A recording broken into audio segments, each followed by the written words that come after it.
اللهم صل وسلم وبارك على سيدنا محمد وعلى اله وصحبه اجمعين. ازيكم عاملين ايه؟ يا رب تكونوا بخير وفي احسن حال.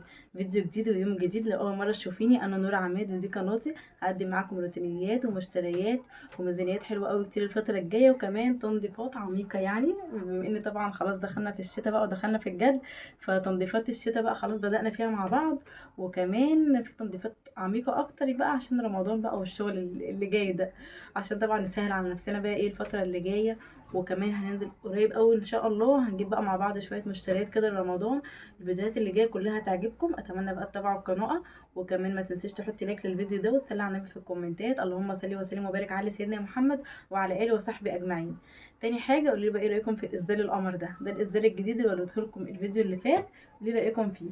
ظبطته بقى، انا ما ضايقتش في اي حاجه، انا بس قصرته لان كان طويل جدا جدا فوق ما تتخيلوا، فظبطته بس قصرته وهو بس كده زي ما انتم شايفين. طبعا الاسدالات ما بتضايقش ولا اي حاجه، هي بتاخد ايه شكل الجسم زي ما احنا عارفين. طبعا الاسدال ده عجبني جدا وقلت لازم يعني اجيب واحد لماما. بصراحه انا كنت عايزه اجيبه لها، وكنت عايزه اعملها لها مفاجاه، بس كنت بتكلم انا والهام وكده، فقالت لي ايه هجيبه لها انا يعني المره دي. فنزلت بقى لسه حالا جايبه لها واحد، وجبت طبعا شويه طلبات كده هوريها لكم دلوقتي. بس طبعا لو مش مشتركه في القناه اشتركي في القناه وفعلي زر الجرس عشان يوصلك كل فيديو جديد انا بنزله. اهم حاجه تفعلي زر الجرس عشان يوصلك الفيديو الجديد، ما تنسيش النقطه دي. تاني حاجه يلا بقى ايه، تاني حاجه دي تالت حاجه، يلا بينا بقى ايه نشوف الحاجات اللي انا جبتها النهارده، لسه جايه حالا. قولي بس ايه رايكم. اول حاجه في الاسدال، ما تنسوش بصوا شكله تحفه، بليسيه، بس بليسيه اللي هو بالعرض زي ما قلت لكم، طبعا قلت لكم الفيديو اللي فات. بليسيه اللي هو بالعرض ده شكله تحفه جدا. اللي انا جبته بقى التاني شكله مختلف، عيبه بس الوحيد، عيب بس النقطه كده صغيره ويعني مش مضايقاني قوي، بس يعني ان طرحته حاساها مشدوده من هنا كده مضايقاني شويه، فبفكر اركب لها ايه توصيله من اللي انا قصرت منها يعني الاسدال. فبس بصراحه يعني شكله حلو وشيك جدا، عايزه اقول لكم ان انا خرجت بيه كمان النهارده، نزلت بيه وعجبني جدا، شكله شيك كده وكايم وانا ماشيه بيه في الشارع. وعايزه اقول لكم ان نص الشوارع عندنا لابسه الاسدال ده، مش عارفه ليه، يعني فجاه كده لقيت الناس كلها لابسه منه. تعالوا بقى نشوف كده جبنا مع بعض ايه النهارده. انا كنت نازله اجيب لماما الاسدال ونازله اجيب بصراحه اللي هي الطرحه دي، يعني كانت في بالي برضو. جبت الطرحه اللي هي بالبندانه دي، جبت اللون البيج، اللون ده طبعا ناقصني، ما عنديش الطرح دي خالص، ما عنديش الدرجه دي، فجبته عشان عندي دريس يعني هلبسه عليها بالبندانه بتاعته. هاتي مالك البندانه كده، خدتها من تحت وقعت منك. بالبندانه بتاعته تحفه جدا، اللي هي بصوا انا اصلا زمان يعني اول ما اتحجبت كنت بلبس على طول الطرحه دي اللي هي الجل، بصراحه خامتها حلوه جدا وما بتقعدش بقى تتزحلق والكلام ده. انا عندي عبايه جديده عايزه لها طرحه، يعني عايزه طرحه زي دي بس اغمق درجه، عايزه الدرجه اللي هي الكافيه شويه، فقلت اجيب دي واجربها عليها، لو حسيتها حلوه هجيب بقى الطرحه كافيه، حسيتها مش لايقه على العبايه هجيب اللي هي بقى ايه التحجيبه السوري دي اللي هي بتخش جوه العبايه، لان هي اصلا بزونت وكده فاهمين قصدي. فقلت بقى هجرب عليها دي. قولوا لي ايه رايكم فيها. بصوا خامتها تحفه تحفه جدا، ولونها كمان عاجبني قوي الصراحه. دي اول ايه مشترياتنا. ده بقى لب، كان محمد عايز يجيب لب يعني عشان العيال وكده بالليل، فجاب لهم لب سوبر، وهما ما بياكلوش اللب السوبر اصلا، بس هو اتلخبط وجاب سوبر بس، فهتصل بيه دلوقتي خليه يجيب لهم. فين الاسدال؟ هات الاسدال هناك اهو. حاجه من الحاجه اللي زي شويه حاجات بتاعتي انا. هاي انا التيشيرت ده بقى الاسدال بتاع ماما، ده الهام اللي جابه لها. انفصلت ورجعت تاني، بس طبعا مش هيبان لكم الموضوع ده بسبب ان انا تليفوني فصل ورجعت، فقعدت كده بتاع 10 دقايق لحد ما شحن. كنت بوريكم الاسدال بتاع ماما. بصوا جبت لون ازرق، بصراحه الراجل المره اللي فاتت كان عنده الوان كتير جدا، بس رحت ما لقيتش غير الازرق ودرجه تانية كده زيتي، وكانت ببندانه زي اللي انا قلت لكم نبيتي قبل كده، فاكرين اللي هو البندانه وعليه الزونت ده. وبعد كده اكتشفت يعني وانا معديه بالصدفه ان هو طلع بطرح، بس قلت خلاص بقى انا جبت لها الازرق فمش هغيره تاني. كان عنده لون تاني ايه، كان عنده نفس الدرجه بتاعه الطرحه دي البيج، هو تحفه بس فاتح قوي يعني، فما رضيتش اجيب لها حاجه فاتحه قوي، فجبت لها بقى الازرق ده. بصوا قولوا لي ايه رايكم فيه، هو بليسيه برده بس رسمه مختلفه، بس وطي صوتي كده. بصوا رسمته عامله ازاي، يعني في كذا شكل في بعض، الشكل اللي فوق ده وبعد كده بليسيه وبعد كده الشكل ده وبعد كده بليسيه وبعد كده الشكل ده. بصوا في كذا رسمه في بعض لو واخدين بالكم. بصوا الرسمه دي وبالليسيه، وبعد كده الرسمه دي اللي هي السمبوكسات الطويله دي. فبصراحه شكله تحفه تحفه، يعني انت مهما اوصف لكم هو حلو قد ايه مش هيبان غير في اللبس زي بتاعي كده. هو الحاجه فعلا مش بتظهر غير في اللبس.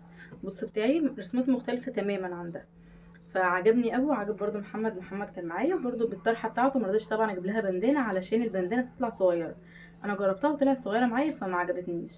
مش عارفه بقى بتختلف من ازاي لازاي ولا ايه بصراحه، بس ما جربتش يعني حاجه تاني. حاسه بدي كمالك طرحته يعني عجباني قوي، طرحته اللي هي كبيره يمكن كمان اكبر من طرحتي، يعني حظها حلو في الحاجه دي. بصوا طرحته جميله قوي. فقولوا لي بقى ايه رايكم فيه، ويا رب تعيش يا رب وتلبس وتدوب كده ونجيب لها كلنا باذن الله. بس ده بقى اللي منزلني مخصوص يا جماعه النهارده ازاي ماما. بس برضو مختلف عني في حاجه، انا عندي هنا استك. بصوا ده استك الازاز بتاعي انا باستك من هنا. بصوا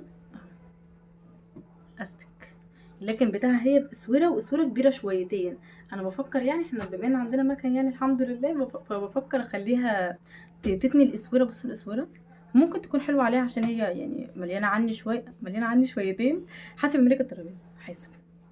ممكن يكون حلو عليها، ولو حسيت اللي هو الكم هيبقى كبير عليها خليها تتني بقى ده وتدخل له استك، تتني الاسوره وتدخل ما بينها استك زي بتاعي، هيبقى حلو برضو. الاستك بيبقى ماسك اكتر يعني، لان الاسوره بتاعته واسعه وطبعا طويل طول ما شاء الله، واحنا كلنا اصلا قصيرين فطبيعي هتاثروا. فبس كده تعيش بقى وتلبس. ده تاني حاجه جبناها. جبت كمان ايه بقى طبعا في شارع السوق، فجبت لهم استفندي. جبت كمان كنت هعمل النهارده يا جماعه كبده وسجق، فجبت كمان فلفل، ما كانش عندي فلفل خالص. فلفل وصل ل 20 جنيه، انتوا متخيلين كنت جايباه ب 10 وب 15 الاسبوع اللي فات، بعد 20 جنيه. والبصل كنت جايبه الكيلو ربع ب 15، جايبه دلوقتي الكيلو ب 15. مش عارفه بقى في امل اللي هو يرخص تاني ولا لا. ثواني يا ملك ثواني، مش عارفه في امل اللي هو يرخص تاني ولا لا. فجبت كيلو، ما رضيتش اكتر بصراحه، قلت عشان لو الراجل عدى يعني كيلو وربع ب 15 او كيلو ونص او كده يعني ارخص، فاجيب منه احسن. جبت لهم كمان مسند صوص، جبت لهم كمان موز. مالك عايز ياكل موز بقاله كتير، فجبت لهم كمان موز. حسبي يا لوسيندا، بصي لوسيندا رقصت الكاميرا خالص. حسبي جبت لهم موز واستفندي، وجبت بقى عيش وفين وكده علشان ايه الاكل يعني بتاع النهارده. الحاجه الوحيده اللي نسيت اجيبها، نسيت اجيب المخلل ونسيت اجيب طحينه، فيا اما هقول لمحمد يجيبهم يا اما خلاص بقى. جبت كمان في كمان مفاجاه جبتها. استني، بصوا الغمازه دي ما بتبانش غير في الكاميرا غير وانا بتصور. جبت كمان بقى فينو علشان الكبده والسجق، وطبعا متعودين في يعني كبده وسجق يعني جنبها فينو. جبت فينو وعيش بقى بلدي احتياطي يعني عشان لو محدش شبع من الفينو يبقى فيه عيش. بس كده دي المشتريات اللي انا جبتها النهارده. في ايه تاني؟ في اهم حاجه ودي مفاجاه لمالك، بس انا مش قايله له عليها بصراحه. انا كنت جايبه له الترنجات اللي انتوا شفتوها معايا الفيديو اللي فات او الفيديو اللي قبل اللي فات، كنت جايبه لهم كل واحد ترنج جديد وبتاع مالك، واحنا خارجين جه عليه كلور بنطلونه من ورا باظ خالص. فبصراحه قلت ايه اجيب له ترنج جديد، لان فضل يعيط عياط هستيري اول مره مالك يعيط على حاجه بالطريقه دي. انا اصلا كده كنت عايزه اجيب له ترنج تاني عشان هو ما عندوش ترنجات كتير الشتا ده يعني، على قده معظمها صغر عليه بيتخانقوا مع بعض. لوسيندا انا بصور. جبت بقى الترنج القمر ده بتاعك ايه؟ مش انا اتفقت انا وانتي؟ بتاع مين؟ بتاع مالك. تعالى ايه رايك فيه؟ عجبني. حلو انت قلبي. جبتهوله يعني مش مكان الترنج اللي باظ، لان انا كده كنت هجيب له ترنج تاني، وان شاء الله يعني على الاسبوع الجاي لما ربنا يسهل كده اجيب له واحد كمان. بصوا تحفه، الخامه دي تحفه جدا. هو عنده واحده منها اللي هو المنت جرين اللي بيلبسه على طول، بس اللون ده بقى جديد. اللون ده جبته له علشان انا ولوسيندا عندنا نفس الالوان دي، فقلت بقى ايه لما نلبس انا وهي السوت بتاعنا هو كمان يلبس الترنج بتاعه ده. ايه رايكم فيه؟ عجبني قوي. استني اوريهولكم ايه هو ده. هو بتاعه افتح درجه حسب الدولاب،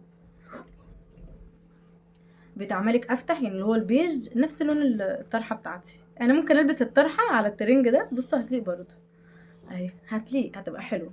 ممكن البسها يعني عشان نكون مطقمين احنا كده. قولي لي ايه رايكم فيه. شكرا يا ماما. قلب ماما تعيش وتلبس. بصوا شكله حلو قوي بصراحه عجبني. هي الرسمه بتاعته بصوا الخامه، عارفين الخامه دي اسمها ايه؟ عامله زي ده القلم بسكوت كده. الزمان. اسمها بسكوته تقريبا اسمها كده. عامله زي بسكوت الويفر كده، ومن جوه مبطن. بصوا من جوه مبطن، يعني مش خفيف. عشان انا كنت جايبه لوسيندا واحد بس بسكوته برضو زي كده بس خفيف. وبصوا البنطلون بتاعه، يا رب بس يجي على قدك، في الغالب على قدك. حاسبي كده الترابيزه عماله تهز الكاميرا يا لوسيندا. بصوا البسهولك لا دلوقتي. اعمل لا اهو. اعملوا لي على رجلي. ايه رايكم فيه؟ لوسيندا انا معرفاها يا حبيبتي. حاسبي عماله تفتح الدولاب، مش عارفه الكاميرا عماله تقلب معايا ليه. ماما وانتي جايبه لي استنى اتنين. نظبطها. بس كده ده بقى البنطلون بتاعه. بجيب كده من هنا، وبرده عليه ايه طباعه كده اللي هي الكتابه دي، برده حلو قوي. وفي جيبين برده من هنا. بس بقى ده بصراحه قلت لازم افرح مالك بيه، علشان هو زعل على الترنج بتاعه اللي باظ. وانا بصراحه قلت له ايه هعوضك واجيب لك واحد جديد، وجبته له الحمد لله. بس كده دي مشتريات النهارده. قولوا لي بقى ايه رايكم فيها. وكمان ما تنسوش بقى اهم حاجه طبعا تصلوا على النبي في الكومنتات زي ما اتفقنا كده في كل فيديو، وتحطوا لايك للفيديو واشتركوا في القناه. شكله قرف احسن، مالكيش دعوه عاجبنا. دي عشان ما قلتلهاش، بس انا لسه جايبه لها وهي اصلا عندها، وهي عندها يعني نفس الدرجه دي ومالك مش عنده، فانا بحب على طول اوفق لهم يعني الاثنين نفس الالوان. طبعا اهم حاجه ما تنسوش بقى تشتركوا في القناه لو لسه مش مشتركين، وفعلي زر الجرس عشان يوصلك كل فيديو جديد انا بنزله. وبس كده الفيديو بتاعنا خلص، واتمنى الفيديو النهارده يعجبكم. يلا بقى مع السلامه.